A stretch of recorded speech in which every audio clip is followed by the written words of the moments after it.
आदाब नमस्कार। आप देख रहे हैं INN चैनल। मैं हूं शेख अहमद अली। इस न्यूज़ बुलेटिन में आइए नज़र डालते हैं दिन भर की बड़ी खबरों पर। तेलंगाना के DGP महेंदर रेड्डी ने कहा है कि गुज़िश्ता साल के मुकाबले में जारिया साल जराइम की शरह में 6% की कमी हुई है, जबकि साइबर क्राइम में 103% का इजाफा हुआ है। उन्होंने कहा कि जराइम और माओइस्टों से पाक तेलंगाना के हुसूल के लिए इकदाम किए जा रहे हैं। उन्होंने तेलंगाना रियासत की सालाना जराइम की रिपोर्ट जारी की। इस मौके पर मीडिया के नुमाइंदों से बातचीत करते हुए उन्होंने कहा कि हम हर एक को मदद के लिए काम कर रहे हैं जो खतरे में है। उन्होंने कहा कि हम डायल 100 और डायल 112 के जरिए आवाम की खिदमत कर रहे हैं, जो शिकायत मौसूल होने के 8 मिनट के अंदर जाए वक़ूफ़ पर पहुंचकर मुतासरा अफराद की मदद कर रहे हैं। उन्होंने कहा कि रियासत भर के तमाम पुलिस स्टेशनों में यकसा खिदमत की फराहमी के लिए फंक्शनल वर्टिकल सिस्टम को नाफिज करके पुलिस स्टेशनों में खिदमत में मजीद इजाफा किया गया। उन्होंने कहा कि सोशल मीडिया को हर एक को काबिल रसाई बनाने के लिए इस्तेमाल किया जा रहा है, जिसे पुलिस खिदमत की ज़रूरत है। DGP ने कहा कि फेसबुक, व्हाट्सएप, ट्विटर के जरिए बेदारी पैदा की जा रही है और अवामी शिकायत कबूल की जा रही है। उन्होंने कहा कि अगर तेलंगाना में किसी जुर्म का इर्तिकाब होता है तो पकड़े जाने और सजा देने का खौफ मुजरिमों में पैदा किया गया। उन्होंने कहा कि रियासत भर में अवाम दोस्त स्मार्ट पुलिसिंग पॉलिसी के जरिए अवाम को पुलिस के करीब लाया गया।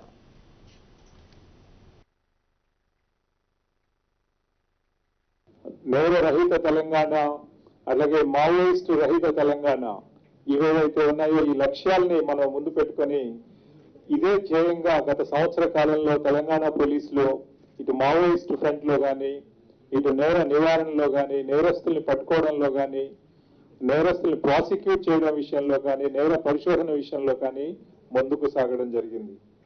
వివరాల్లో వెళ్ళినట్లయితే గత సంవత్సర కాలంలో మావోయిస్టులు ఛత్తీస్గఢ్ బార్డర్ లో ఉంటున్నటువంటి ఛత్తీస్గఢ్ లో ఉన్నటువంటి మావోయిస్టులు తెలంగాణ రాష్ట్రానికి రావడానికి, ఇక్కడే ఉండి ఇక్కడ తిష్ట వేయడానికి ఎంతో ప్రయత్నం చేయడం జరిగింది. ముఖ్యంగా తెలంగాణ మన మావోయిస్ట్ సెంట్రల్ కమిటీ ఆదేశాల మేరకు తెలంగాణ రాష్ట్ర కమిటీ తెలంగాణలో ఉండాలని చెప్పి వాళ్ళు ఏదైతే నిర్ణయం తీసుకున్నారో ఆ నిర్ణయం ప్రకారం తెలంగాణకు రావడానికి వాళ్ళు ప్రయత్నం చేసినప్పుడు గత సంవత్సర కాలంలో ఇంటర్ స్టేట్ బార్డర్ డిస్ట్రిక్ట్స్ లో ఉన్నటువంటి పోలీస్ అధికారులు, సిబ్బంది అందరూ కూడా అహర్నిశలు కష్టపడి వాళ్ళు ఆపరేషన్స్ నిరంతరం కండక్ట్ చేసి ఇంటెలిజెన్స్ బేస్డ్ చర్యలు ఏదైతే తీసుకున్నారో తద్వారా ఇటు గ్రే హౌండ్స్, అటు SIB, అట్లాగే ఇటు జిల్లా పోలీస్ వ్యవస్థ, జిల్లాలో ఉన్నటువంటి డిస్ట్రిక్ట్ గార్డ్స్, స్పెషల్ పార్టీ పోలీసులు అందరూ కూడా ఒక సమిష్టి కృషితోటి వాళ్ళు సత్ఫలితాలను సాధించి తద్వారా ఈరోజు మావోయిస్టులు ఏవైతే ప్రణాళిక వేశారో తెలంగాణ రాష్ట్రంకి ఎంటర్ అవ్వాలి అని చెప్పి వాటిని ప్రతిఘటించడం, తర్వాత సక్సెస్ఫుల్ గా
सीवरेज ट्रीटमेंट प्लांट के अलावा sewerage collection network, trunk sewerage line network कायम किया जाएगा। इसके लिए 2232 किलोमीटर तवील पाइपलाइनिंग की जरूरत होगी।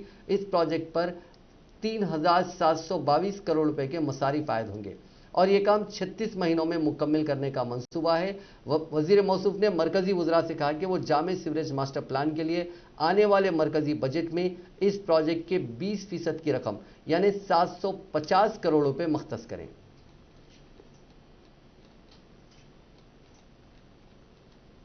वज़ीर आला के चंद्रशेखर राव ने ओहदेदारों को हल्के असेंबली मधोल में जारी मुख्तलिफ तरक्याती कामों की जल्द से जल्द मुकम्मल करने की हिदायत दी। आज प्रगति भवन में मकामी रुकन असेंबली जी विठल रेड्डी ने वज़ीर आला से मुख्तलिफ उमूर पर नुमाइंदगी की, जिस पर वज़ीर आला ने मुस्बित रद्द-ए-अमल जाहिर किया। इस खुसूस में वज़ीर आला ने ओहदेदारों को हिदायत दी कि वो 6000 एकड़ अराजी को सैराब करने के लिए तामीर किए जा रहे पिपरी लिफ्ट इरीगेशन प्रोजेक्ट से मुतालिक कामों को जल्द से जल्द मुकम्मल करें। इसी तरह गड्डन्ना वागू प्रोजेक्ट के तहत 10 किलोमीटर तवील सीसी कैनाल के ज़ेर इल्तवा कामों की जल्द तकमील को यकीनी बनाएं। अर्ली बैरेज की मरम्मत से मुतालिक कामों को मुकम्मल करवाएं जो कि काफ़ी खस्ता हालत में है। गंडे गाँव के मकीनों के लिए राहत और बाज़ाबातकारी के कामों को मुकम्मल करें। इस मौके पर वज़ीर Indira Reddy, principal secretary Rajat Kumar, CMO secretary Smita Sabharwal और दीगर मौजूद थे। वज़ीर ज़राअत निरंजन रेड्डी ने कहा है कि फरवरी से 70,000 मुलाजिमतों के लिए नोटिफिकेशन जारी किया जाएगा। नागर कर्नूल में प्रोग्राम के दौरान निरंजन रेड्डी ने कहा कि फरवरी से तकर्रुरात का अमल शुरू होगा। हुकूमत ने अब तक 1,57,272 जायदादों पर तकर्रुरात किए हैं। बाज़ लोग वज़ीर आला के बयान को लेकर झूठा प्रोपेगेंडा कर रहे हैं। वज़ीर मौसूफ ने कहा कि रियासत की आबादी के तनासुब के मुताबिक 1.5% मुलाजमीन से ज़्यादा नहीं होने चाहिए। उन्होंने कहा कि IT शोबे में 7 लाख अफराद को माफ कीजिएगा IT शोबे में 7 लाख अफराद को मुलाजिमत फराहम की गई है। తన వంతుగా ప్రోత్సాహమిచ్చి ఇక్కడ ఉండేటువంటి ఎక్సైజ్ ఇన్స్పెక్టర్ ఆయన ఆసక్తిగా యువతి యువకుల్ని ప్రోత్సహించడానికి ఆయన వాలంటీర్గా పనిచేస్తున్నారు కాబట్టి వాళ్ళు కలిసి సమన్వయంతోన నాగర్ కర్నూలులో పిల్లలందరికీ కోచింగ్ గాని గైడెన్స్ గాని ఇవ్వడానికి వాళ్ళు తలపెడుతున్నారు। వాళ్ళ చర్యను నేను మనసారా అభినందిస్తూ గతంలో 2018లో అప్పుడు పడ్డటువంటి నోటిఫికేషన్లు కూడా ప్రతిస్పందనగా నాగర్ కర్నూలులో వారు ఫ్రీ క్యాంప్ పెట్టినారు। నేను వనపర్తిలో ఫ్రీ క్యాంప్ పెట్టినాను। దాదాపు 600-700 మంది విద్యార్థులకు ఒక 3-4 నెలల పాటు మెటీరియల్, ఉచిత శిక్షణ ఇవన్నీ కూడా ఇప్పించడం జరిగింది। ఇప్పుడు కూడా మేము ప్లాన్ చేస్తున్నాం, ఇక్కడ కూడా వారు అది ప్లాన్ చేస్తున్నారు। ప్రభుత్వం ఫిబ్రవరి మాసంలో నోటిఫికేషన్ కు సన్నద్ధమవుతున్నది। వివిధ శాఖలలో ప్రభుత్వంలో ఉండేటువంటి వివిధ శాఖలలో ఉండేటువంటి ఖాళీలన్నింటినీ కూడా ఆయా శాఖలు ఇప్పుడు ఐడెంటిఫై చేస్తున్నాయి, లెక్క తీస్తున్నారు। వీటన్నింటినీ కంపైల్ చేసి ఒక తోన కూర్చి శాఖల పరంగా ఎన్ని ఖాళీలు ఉన్నాయో మొత్తాన్ని కలిపి ప్రభుత్వం వివిధ ఏజెన్సీల ద్వారా, ప్రభుత్వానికి సంబంధించినటువంటి వివిధ ఏజెన్సీల ద్వారా ఈ నియామకం జరుగుతుంది। అన్ని నియామకాలు పబ్లిక్ సర్వీస్ కమిషన్ మాత్రమే చేయదు। కొంతమందికి అవగాహన లేక తెలియక పబ్లిక్ సర్వీస్ కమిషన్ ద్వారా నియామకాలైనవి మాత్రమే లెక్కేసి ఇవి మాత్రమే తెలంగాణ వచ్చినాక ఉద్యోగాలు ఇచ్చినారనేటువంటి మాట మాట్లాడుతున్నారు। అవగాహన లేని వాళ్ళు, తెలియక, తెలుసుకోవాలన్న ఆసక్తి లేక। మీరు కాదు, మీకోసం మాట్లాడుతున్నామని బయట కాలర్లు ఎగలేసేటువంటి కొంతమంది అవగాహన రాహిత్యంగా లేనటువంటి మనుషులు వాళ్ళు। సో మీకు మీ సమాచారం కోసం చెప్పేది ఏంటంటే నియామకాలకు సంబంధించి ప్రభుత్వంలో డిఫరెంట్ గ్రూప్స్ కు సంబంధించినటువంటి నియామకాలు మాత్రమే పబ్లిక్ कांग्रेस रुकन पार्लियामेंट कोमट रेड्डी वेंकट रेड्डी ने वज़ीर आला चंद्रशेखर राव पर तनकीद करते हुए कहा कि हुकूमत की जानिब से LRS स्कीम को मनसूख करने तक कांग्रेस अपना एहतजाज जारी रखेगी।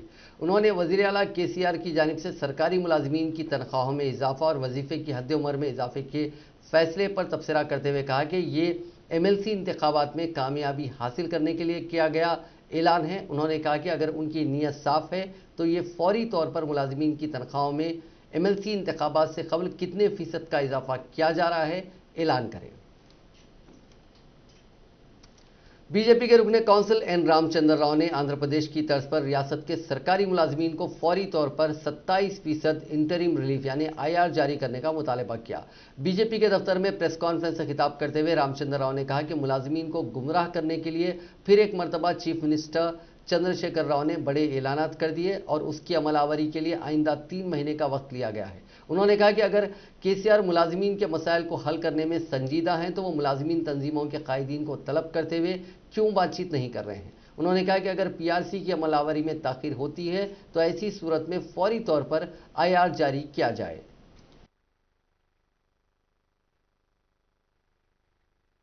जो है सरकारी कर्मचारी और सरकारी मुलाजिम के जो संबंध में जो उनका पीआरसी का मामला था जो लटका हुआ था, उसके बारे में फरवरी तक एक निर्णय देंगे और जनवरी तक उसका रिपोर्ट आ जाएगा, ऐसा उन्होंने ऐलान किया है। उसके साथ साथ सरकार ने 50,000 नौकरियों का भी ऐलान किया है। सरकार से हम ये पूछना चाहते हैं कि जो 1,35,000 जो नौकरियों के बारे में आपने पहले बताया था, आज उन नौकरियों में कितने जो भर्ती किए? 35,000 सिर्फ टीएसपीएससी से नौकरियों का ऐलान हुआ है, बाकी पूरे जो है अब तक 1 लाख जो नौकरियां हैं 2014 से आज तक खाली पड़े हुए हैं। और 2014 से आज तक जो खाली पड़े हुए हैं इसमें कई लोग मर गए हैं, कई लोग जो रिटायर हो गए हैं। हमारा मानना है कि अब तक 3 लाख नौकरियां यहाँ तक होंगे। आज इन 3 लाख नौकरियों में मैं ये पूछना चाहता हूं कि कितने नौकरियां आपने प्रकट किया है और कितनों को आपने नौकरियां दिया है। इसके साथ साथ आज अभी एमएलसी इलेक्शंस आ रहे हैं, इसीलिए आप जो हैं ये सरकारी मुलाजिम को, सरकारी कर्मचारियों को आप जो है पीआरसी लागू करने का आपने आश्वासन दे रहा है। इसलिए दे रहे हैं आप लोग कि अभी एमएलसी के चुनाव आ रहे हैं। अगर सचमुच में आपकी जो इच्छा होती कि ये पीआरसी को लागू किया जाए, पे रिवीजन कमीशन को, गत कई महीनों से ये लटका हुआ है रिपोर्ट के लिए। आप कह रहे हैं कि जनवरी में रिपोर्ट दिया जाएगा। अगर जनवरी में ये रिपोर्ट दिया जाएगा तो कब इसको लागू होगा, ये बात आपको स्पष्ट करना है। एमएलसी चुनाव के लिए आप इसका प्रकट कर रहे हैं और सिर्फ ये राजनीति के तौर से प्रकट कर रहे हैं। जो सरकारी जो टीचर्स हैं, जो सरकारी एम्प्लॉयज़ हैं, उनको इससे कोई फ़ायदा आप नहीं करा रहे हैं। आज तक जो है सरकारी अपने जो स्टेट गवर्नमेंट एम्प्लॉयज़ हैं उनको डीए नहीं दिया गया है। सिर्फ 1 डीए दिया गया है, अब तक 2 डीए बाकी है, उनको प्रमोशन नहीं। तेलंगाना बीजेपी महिला मोर्चे की सदर गीता मूर्ति ने कहा है कि तेलंगाना में जराइम की शरह में इजाफा हुआ है। मीडिया से बात करते हुए उन्होंने कहा कि तेलंगाना में शिकायत सुनने वाला कोई नहीं है। बीजेपी की जद्दोजहद की वजह से ही खवातीन कमीशन तश्कील दिया गया है। उन्होंने कहा कि महकमा खवातीन और अतफाल की वजीर दिखाई नहीं दे रही हैं। उन्होंने रियासती डीजीपी से मुतालबा किया कि उनको ढूंढ कर लाएं। उन्होंने वजीर की गुमशुदगी की शिकायत को जिला एसपी में दर्ज कराने महिला मोर्चे के कायदीन से अपील की।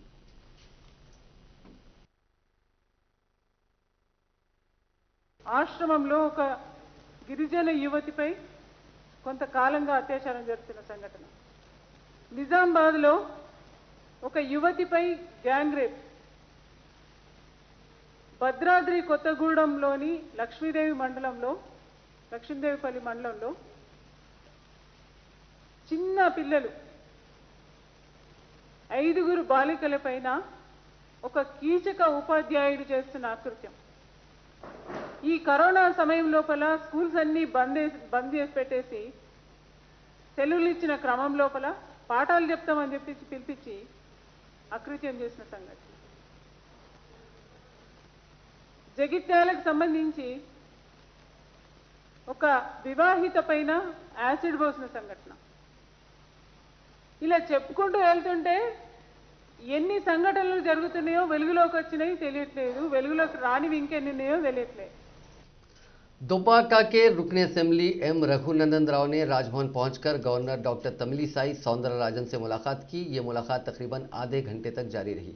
बाद अज़ां रघुनंदन ने मीडिया से बात करते हुए कहा कि उन्होंने गवर्नर से खैर सुगाली मुलाकात की। उन्होंने सीएम केसीआर पर तनकीद करते हुए कहा कि केसीआर मौके की नज़ाकत को देखकर अपने फैसले बदलते हैं। उन्होंने कहा कि जिले सिद्दीपेट के सरकारी कामों में प्रोटोकॉल की अदम तामील को गवर्नर के सामने उन्होंने लाया।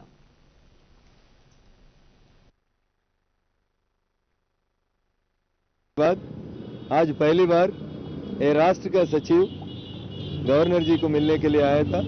बीच में थोड़ा दुब्बाका बाई इलेक्शन रिजल्ट के बाद GHMC elections and other activities में गवर्नर जी थोड़ा बिजी था, इसीलिए थोड़ा लेट में मिला।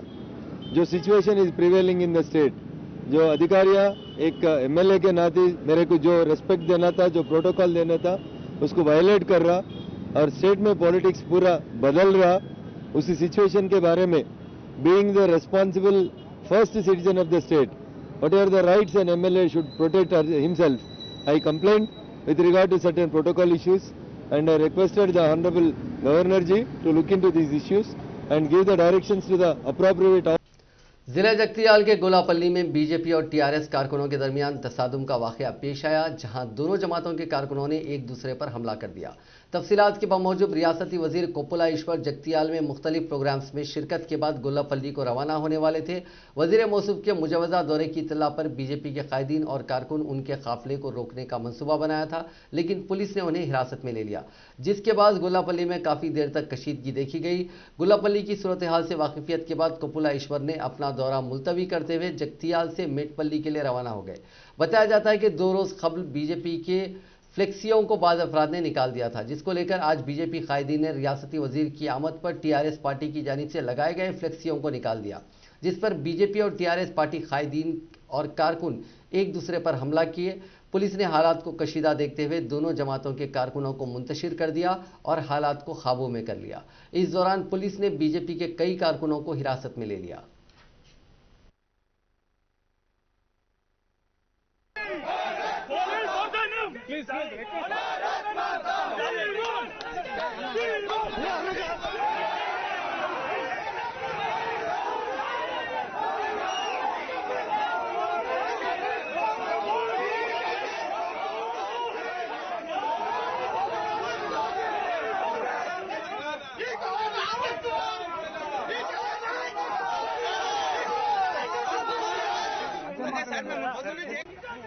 దొంగల రాజ్యం దోపిడీ రాజ్యం కేసీఆర్ పాలన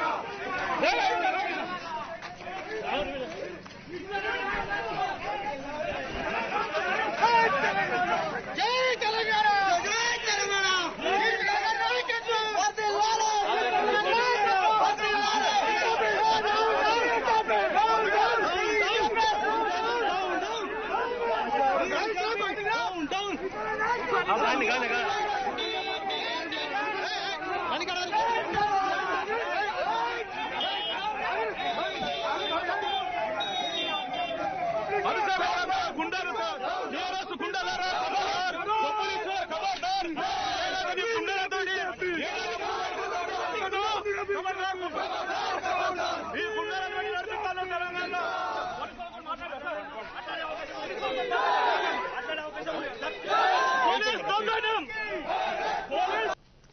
शहर हैदराबाद में फूलों की कीमतें आसमान को छू रही हैं। कोरोना वबा के पेश नज़र फूलों की सप्लाई में कमी वाक़ हो गई है, जिसके नतीजे में उसकी तलब में इजाफा हो गया और कीमतें बढ़ गई हैं, जिसके नतीजे में फूलों का कारोबार करने वाले और ख़रीदारी करने वालों को काफ़ी मुश्किलात का सामना करना पड़ रहा है।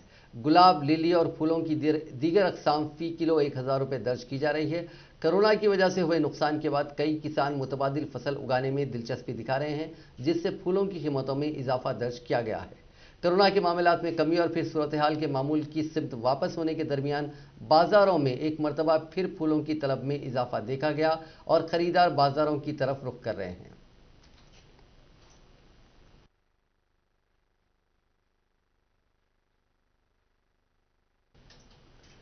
तेलंगाना के सरकारी मुलाजिमीन की सबुकदोशी की हद उम्र में इजाफा करने के ऐलान के बाद उस्मानिया यूनिवर्सिटी में बेरोजगार नौजवानों की जेएसी अनएम्प्लॉयड जेएसी ने केसीआर की तस्वीर को शराब से नहलाया और सिगरेट से उनकी आरती उतारी। इस मौके पर जेएसी की सदारत मानवत राय ने कहा कि केसीआर मुलाजिमीन और बेरोजगार नौजवानों के दरमियान झगड़ा पैदा करना चाहते हैं। उन्होंने कहा कि टीएनजीओज और एनटीजीओ मुलाजिमीन तंजीमें केसीआर की गुलामी कर रहे हैं। उन्होंने कहा कि बेरोजगार नौजवानों के साथ धोखा हो रहा है, जिस पर वो खामोश नहीं बैठेंगे। पेंचदो खबरदार केसीआर, खबरदार खबरदार खबरदार केसीआर, खबरदार खबरदार पेंचदो उद्योगुల పరిమితిని పెంచదో we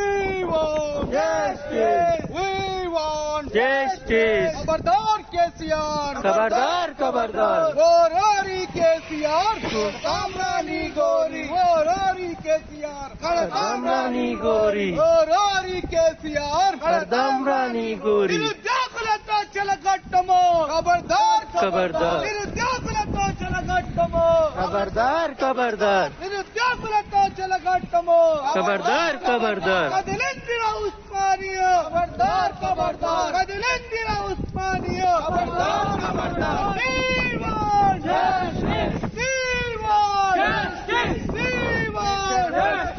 జేఏసీ ఊరుకోదు, నిరుద్యోగుల కోసం పోరాటం చేస్తుందని హెచ్చరిస్తున్నాం. ఉద్యోగులు అడగని ఉద్యోగులకు వయోపరిమితి పెంచుతారు. ఉద్యోగాలు లేక మీరు వేయనటువంటి నోటిఫికేషన్ల జాప్యం మూలంగా ఒక తరం నష్టపోయింది. చాలా మంది ప్రభుత్వ ఉద్యోగాలకు దరఖాస్తు చేసుకునే వయోపరిమితి దాటిపోతున్నారు. అట్లాంటి వాళ్ళకు ఒక జీవో నెంబర్ 190 ఉన్నది. ఆ జీవో నెంబర్ 190 ద్వారా నిరుద్యోగులకు మాత్రం వయోపరిమితి పెంచరు, కానీ మీ స్వార్థం కోసం మరి ఉద్యోగులకు, ప్రభుత్వ ఉద్యోగులకు వయోపరిమితి పెంచితే మాత్రం చూస్తూ ఊరుకోం. అదే విధంగా యూనిఫామ్ డ్రెస్సెస్ ఏవైతే ఉన్నాయో ఎస్ఐ, పోలీస్ కానిస్టేబుల్, ఫారెస్ట్, మరి మోటార్ వెహికల్ ఇన్స్పెక్టర్, ఎక్సైజ్ డిపార్ట్మెంట్లో యూనిఫామ్ డ్రెస్. अब बात कोरोना वायरस की। दुनिया भर में कोरोना वायरस से मुतासरीन की तादाद आज 8,24,71,764 हो गई है, जबकि इस मोजी वायरस से अब तक करीब 18 लाख लोगों की जान जा चुकी है। हिंदुस्तान में कोविड-19 के मुतासरीन का आंकड़ा 1,02,44,852 हो गया है, जबकि 1,48,449 अफराद हलाक हो चुके हैं। तेलंगाना में मुतासरीन की तादाद 2,85,939 हो गई है और 1,538 अफराद हलाक हो चुके हैं। तेलंगाना में पिछले 24 घंटों में 474 नए मामला सामने आए और 3 अफराद की मौत हुई है। रियासत में फिलहाल 5,868 कोविड-19 के मरीजों का इलाज चल रहा है। वजीर सेहत ईटला राजेंद्र ने कहा है कि गांधी हॉस्पिटल में आज़ा की पेवंदकारी के लिए 5 असरी ऑपरेशन थिएटर तामीर किए जाएंगे। इस सिलसिले में आला सतही इजलास मुनक्किद करते हुए उन्होंने कहा कि 35 करोड़ की लागत से ये थिएटर्स तामीर किए जाएंगे।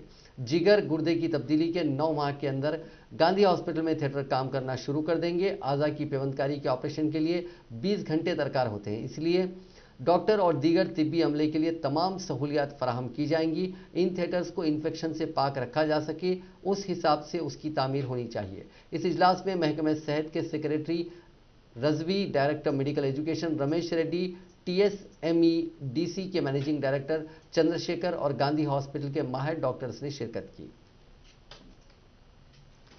आंध्र प्रदेश के विजयवाड़ा में पेश आए एक अफसोसनाक वाकये में बड़े भाई के इंतकाल के चंद मिनटों बाद छोटे भाई की मौत वाक़ हो गई। ये वाकया गुंटूर के फातिमापुरा में पेश आया।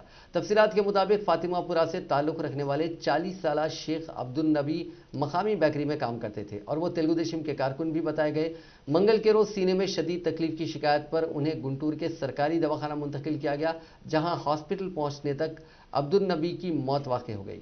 डॉक्टरों ने जांच के बाद उनके इंतकाल की खबर दी। अब्दुल नबी को हॉस्पिटल पहुंचाने वालों में उनके छोटे भाई शेख अब्दुल दस्तगीर भी थे, जिनकी उम्र 36 साल है। बड़े भाई के अचानक इंतकाल पर सदमे से दो चार हो गए वो और भाई के नाश के सामने ही ढेर हो गए। बाकी रिश्तेदारों ने दस्तगीर को हॉस्पिटल में शरीक करने की कोशिश की, ताहम डॉक्टरों ने उसकी भी जांच की और हार्ट अटैक से मौत हो जाने की इत्तला दी। चंद मिनटों के अंदर दोनों भाइयों की मौत के बाद फातिमा नगर में गम की लहर दौड़ गई। बताया गया कि दस्तगीर पेशे से पेंटर थे और उन्हें बीवी के अलावा 2 बेटियां हैं, जबकि अब्दुल नबी को बीवी और एक लड़का और एक लड़की है। गुंटूर तेलुगु देशम के कई कायदीन बशमूल असेंबली हल्के के इंचार्ज के रविंदर ने अब्दुल नबी के मकान पहुंचकर खानदान के अफराद को पुरसा दिया। टेस्ट क्रिकेट में अपने डेब्यू मैच में ही ऑस्ट्रेलिया के खिलाफ 5 विकेट लेकर हैदराबादी क्रिकेटर मोहम्मद सिराज ने जहां टीम की कामयाबी में अहम रोल अदा किया, वहीं उन्होंने सबके दिल भी जीत लिए। मोहम्मद सिराज की कामयाबी से पूरा मुल्क, खासकर तेलंगाना और हैदराबाद की आवाम फख्र महसूस कर रहे हैं। इस मौके पर सिराज के भाई ने उनकी कामयाबी पर मसरत का इजहार किया। साथ ही हैदराबाद कांग्रेस माइनॉरिटीज डिपार्टमेंट के चेयरमैन समीर वलीउल्लाह ने भी मोहम्मद सिराज को उनकी कामयाबी पर मुबारकबाद पेश की। का शुक्र अदा करता हूं जो अल्लाह ताला ने इस मुकाम पर सिराज को पहुंचाया।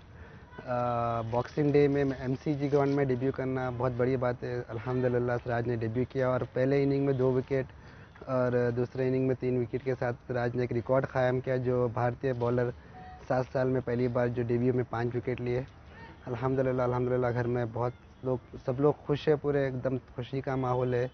वालदा की दुआएं, वालिद साहब की दुआएं का असर जो भी है सिराज इस मुकाम पे, मेरी माँ बाप की दुआओं का असर है, अल्हम्दुलिल्लाह। सिराज जब सिराज ने पहली विकेट लबू सिंह की विकेट लिए तो एकदम घर में माहौल पूरा बदल गया था। पूरे खुशी से एकदम पूरा खुश हो गया था घर। वालदा की आंखों में आंसू आ गए थे। हमारे वालदा एकदम दुआ कर लेते बैठे हुए थे कि विकेट मिल जाओ। तो अल्हम्दुलिल्लाह विकेट मिल गई। तो सब लोग पूरे खुश है घर में। हमारे वालिद साहब भी की ख्वाहिश थी कि उनका बेटा हिंदुस्तान को रिप्रेजेंट करे, देश का नाम रोशन करे। अब उन्होंने तो नहीं रहे, लेकिन खुश है मेरे वालिद साहब। इंशाल्लाह जहाँ भी होंगे खुशी होगी। तो मैं अल्लाह ताला का शुक्र अदा करता हूँ जो अल्लाह देख के कि आज हमारा एक हैदराबादी लड़का मोहम्मद सिराज आज पूरी दुनिया भर में इंडियन क्रिकेट टीम में खेल के आज हमारे हैदराबाद का सर ऊंचा कर रहा है। आज पहली बार एक डेब्यू क्रिकेटर जो पहली बार इंडियन क्रिकेट टीम के लिए खेल रहा है ने आज माशाल्लाह 5 विकेट लिए और हम हैदराबादियों का और हिंदुस्तान का सर ऊंचा कर दिया। अभी हाल में कुछ दिनों पहले मोहम्मद सिराज के वालिद साहब का इंतकाल हुआ था। उनके वालिद साहब की हमेशा से ये ख्वाहिश थी कि मेरा बेटा इंडियन क्रिकेट टीम के लिए खेले और एक हैदराबादियों का नाम रोशन करे और एक नाम बनाए। माशाल्लाह ये आज जो मोहम्मद सिराज इस अंदाज में खेल रहे हैं, ये देख के मैं तो समझता हूँ कि उनकी वालिद साहब की रूह को काफ़ी सुकून मिला होगा। और मैं अंदाज़ा लगा सकता हूँ उन माँ बाप के फ़ख्र का जो आज ये देख रहे हैं कि उनका लड़का आज इंडियन क्रिकेट टीम में एक नाम बना रहा है माशाल्लाह। और ये भी देखने को मिल रहा है कि सारी इंडियन क्रिकेट टीम के प्लेयर्स मोहम्मद सिराज के साथ अच्छा कॉपरेशन कर रहे हैं और उनको अच्छा सपोर्ट कर रहे हैं, जिसकी वजह से मोहम्मद सिराज आज इस मुकाम पर पहुंचे हैं। और हम सारे हिंदुस्तान का और हैदराबाद का नाम रोशन कर। टीम इंडिया के साबिक कप्तान अजहरुद्दीन आज सड़क हादसे में महफूज रह गए। फौरी तौर पर मिली इत्तलात के मुताबिक उनकी गाड़ी राजस्थान के स्वरवाल में उलट गई। वो अपने अरकान खानदान के साथ जा रहे थे। यह हादसा रोनुमा हुआ, ताहम करिश्माती तौर पर वो महफूज रह गए। हादसे के बाद वो तमाम दूसरी गाड़ी से वहां से रवाना हुए। तेलंगाना के जिले मुलुक में पेश आए सड़क हादसे में एक शख्स हलाक हो गया। यह हादसा जिले के एटू नागाराम के करीब उस वक्त पेश आया जब कौमी शाहराह पर तेज रफ्तार टिप्पर लारी ने बाइक को टक्कर दे दी। इस हादसे में बाइक सवार मौके पर ही हलाक हो गया। इत्तला मिलते ही पुलिस वहां पहुंची, जिसने इस सिलसिले में एक मामला दर्ज कर लिया और लाश को पोस्टमार्टम के लिए भेज दिया। मरने वाले की शिनाख्त जिले के कन्नाईगुड़म से ताल्लुक रखने वाले के शंकरैया के तौर पर की गई।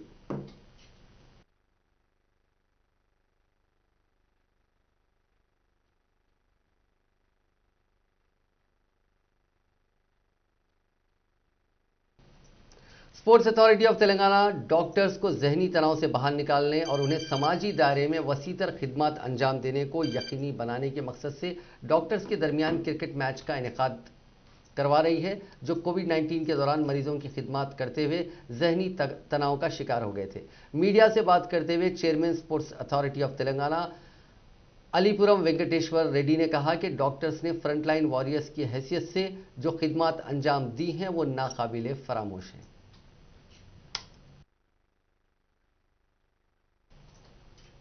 नाज़रीन, इस न्यूज़ बुलेटिन में बस इतना ही। देखते रहिए INN चैनल।